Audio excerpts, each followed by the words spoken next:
Olá, seja muito bem-vinda, seja muito bem-vindo. O CNT Notícias RS está no ar. Acompanhe os assuntos de hoje. Governo do Estado e Prefeitura da capital atuam em parceria na preparação contra as cheias do Guaíba. Número de casos de ansiedade aumenta mais de 2.500% em 10 anos entre adolescentes no país. Investimentos chineses mudam de foco no Brasil e chegam ao consumidor final. Empresas da China apostam em alimentação, tecnologia e expansão no mercado brasileiro. Isso e mais agora no CNT Notícias RS.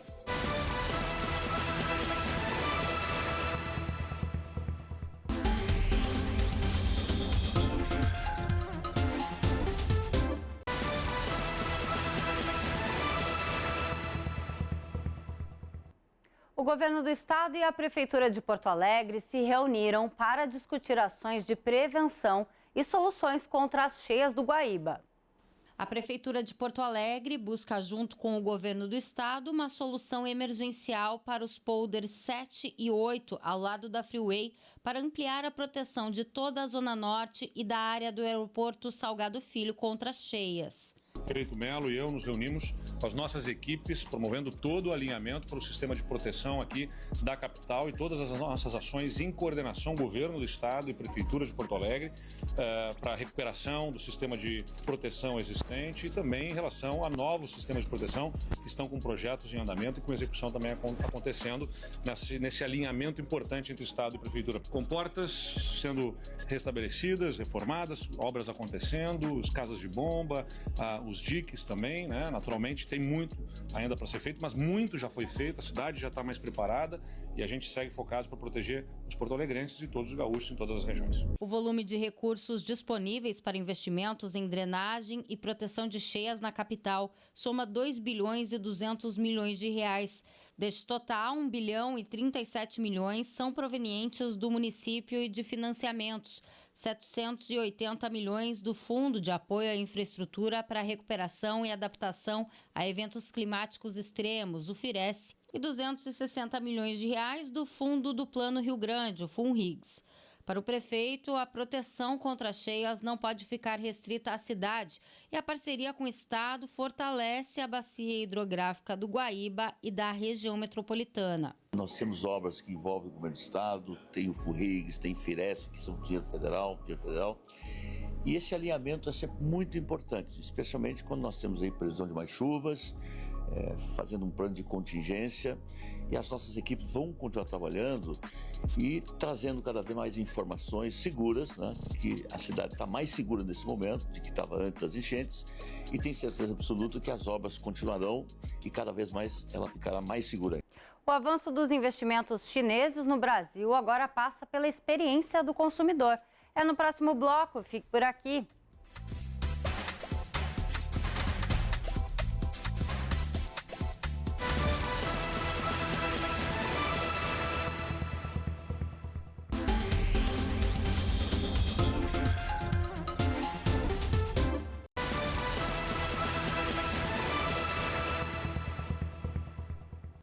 Os investimentos chineses no Brasil estão mudando de perfil. Depois de anos concentrados em grandes obras de infraestrutura e energia, agora o foco também está no dia a dia do consumidor.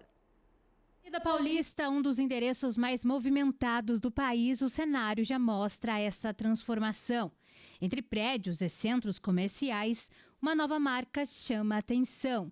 A chegada de uma rede chinesa de sorvetes e bebidas marca um novo momento na relação econômica entre Brasil e China. A estreia da marca acontece em meio a uma onda de investimentos voltados diretamente ao consumidor. Um movimento diferente do ano passado, quando as empresas estavam concentradas em áreas como energia, petróleo e grandes obras. A chegada da marca aqui no Brasil é muito importante porque ela vai criar essa conexão do Brasil-China através também do sabor, da comida, que é muito importante. E o brasileiro, ele gosta de experimentar, de conhecer coisas novas e vai quebrar essa barreira que hoje a gente está da tecnologia apenas, dos carros elétricos. E essa conexão vai além do paladar. Empresas chinesas enxergam no Brasil um mercado promissor, com mais de 200 milhões de consumidores e alto nível de digitalização. Os números confirmam essa estratégia. O investimento direto chinês no Brasil dobrou e chegou a mais de 4 bilhões de dólares em 2024, distribuídos em dezenas de projetos. E a expansão não para por aí.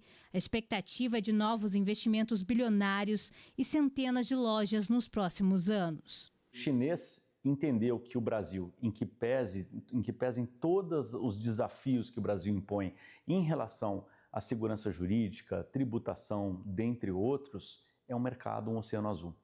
E nesse oceano azul de 210 milhões de habitantes, e não são 210 apenas milhões de habitantes, são 210 milhões de consumidores que são altamente digitalizados comparado com outros países no mundo.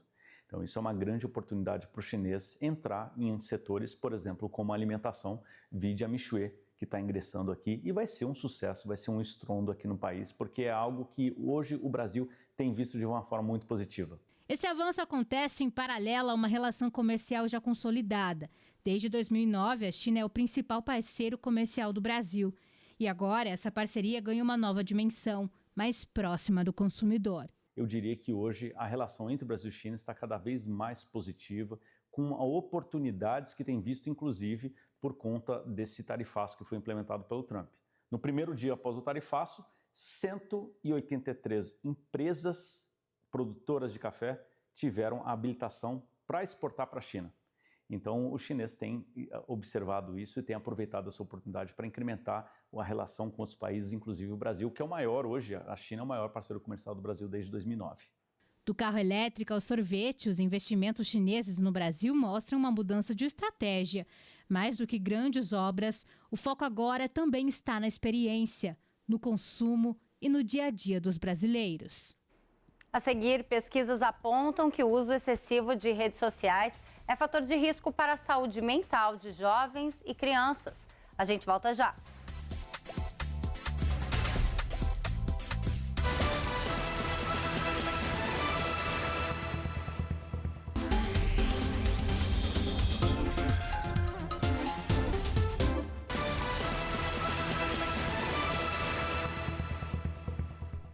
O número de casos de ansiedade entre jovens tem aumentado nos últimos anos no Brasil. Segundo especialistas, o uso excessivo de telas e a exposição às redes sociais são fatores de risco para a saúde mental. A ansiedade entre os jovens nunca foi tão alta no Brasil. Dados recentes mostram um crescimento expressivo nos atendimentos psicológicos e psiquiátricos nos últimos anos no país. De acordo com o Ministério da Saúde, entre 2014 e 2024, atendimentos relacionados a transtornos de ansiedade no SUS, o Sistema Único de Saúde, aumentaram cerca de 2.500% para crianças e pré-adolescentes de 10 a 14 anos, saltando de 1.850 casos para mais de 24 mil.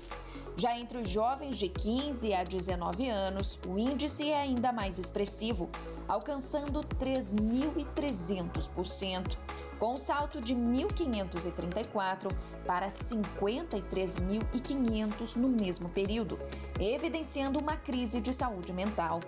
Para profissionais da área, esse crescimento é um reflexo de uma série de fatores, incluindo o impacto da pandemia de Covid-19, o uso excessivo de telas e a exposição a redes sociais. Hoje você tem um processo que você precisa de validação, você precisa de aprovação, você precisa de ser visto por todos os meios, os sociais, das redes sociais, de todos os lados. E o excesso de estímulo também faz com que isso aconteça, junto com a comparação. Este psicoterapeuta e autor de um livro sobre o tema explica que a ansiedade é uma sensação natural do ser humano, mas quando deixa de ser pontual e passa a atrapalhar a rotina, acende um sinal de alerta. Por isso é importante saber diferenciar a ansiedade comum de um transtorno. Segundo especialistas, entre os principais sintomas da ansiedade patológica estão preocupação constante, dificuldade de concentração e a sensação de perigo iminente. Ela se torna um problema, uma patologia, quando o que você sente não é compatível com o estímulo.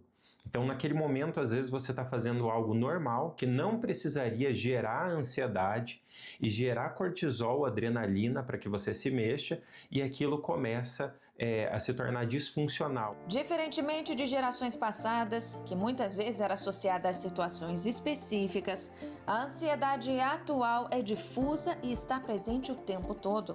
Ela deixa de ser um episódio isolado e passa a fazer parte da rotina de quem cresceu em um mundo digital. Hoje, a sensação de que todos estão vivendo vidas incríveis é amplificada pelo algoritmo na internet, que mostra apenas um recorte de destaque da vida alheia. Cuidar com o conteúdo que é consumido. Então, consumir sim conteúdos de lazer, conteúdos culturais, mas que não gerem um efeito tão grande de comparação. Viver o tempo todo conectado parece normal, mas esse excesso de informação e de comparação pode estar diretamente ligado ao aumento da ansiedade entre os jovens. O desafio agora é aprender a lidar com esse ambiente virtual sem deixar que ele ultrapasse o limite da saúde mental. O problema é que muitos jovens só procuram ajuda quando os sintomas já estão avançados, o que pode impactar nos estudos, trabalho e relações pessoais. Mesmo com mais espaço para falar sobre saúde mental, ainda existe uma pressão para não demonstrar fragilidade. As principais queixas, e às vezes já vem com diagnóstico de transtorno de ansiedade generalizada, muitos casos com transtorno depressivo, a depressão, e inclusive pode se tornar e chamar o outro transtorno que a gente chama de comorbidade. A pessoa tem um problema e por conta daquele problema desenvolve outro, Apesar do cenário preocupante, com acompanhamento e mudanças na rotina, é possível controlar a ansiedade e ter mais qualidade de vida. É extremamente importante para o nosso cérebro ter uma organização das coisas que você vai fazer, desde a hora que você levanta até a hora que você vai deitar. Isso é muito importante. Manter uma boa higiene do sono também. Nesse momento do sono, da higiene do sono, você não só reduzir os estímulos de tela, mas não ficar fazendo muitas atividades que gerem ali um excesso de preocupação, um excesso de empolgação.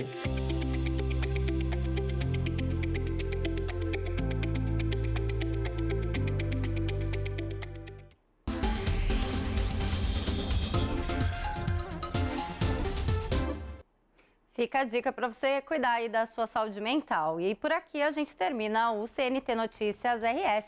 Eu te encontro no próximo jornal. Até mais.